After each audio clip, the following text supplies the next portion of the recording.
Before they made The Curse of Frankenstein, Hammer had already transitioned into a horror movie house 2 years prior. Hello my friends and welcome back to the Monster Movie Madhouse. Today we're looking at 1955's The Quatermass Experiment. As always, make sure you like this video and give me a follow so you can learn more about your favorite silver screen monsters. Let's get into it. The Quatermass Experiment was originally a 6-part miniseries on the BBC in 1953, and it was very successful. Both with critics and audiences, everybody loved it. One of those fans was Hammer Films producer Anthony Hines, who immediately wanted to buy the rights to the story. Now, Hammer already had a working relationship with BBC, as they had adapted many of their radio plays into movies.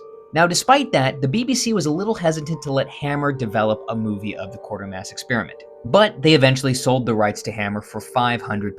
The film would also be produced by Robert L. Lippert, who was an American producer, and the agreement was that Lippert would supply American stars for Hammer Films, while he got sole distribution rights in the United States. In return, Hammer would distribute his films in the United Kingdom. The script went through many drafts, and because of the subject matter, it even struggled to get an X certification.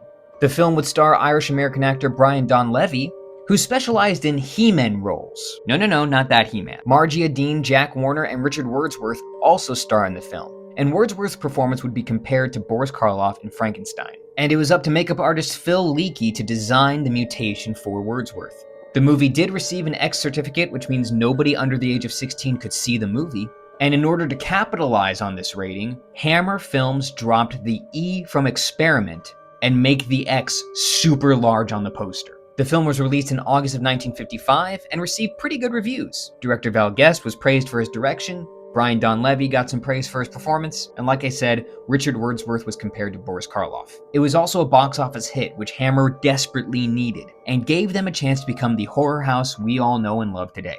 What are your thoughts on the Quatermass Experiment, and where does it rank for you amongst the other Hammer horror movies?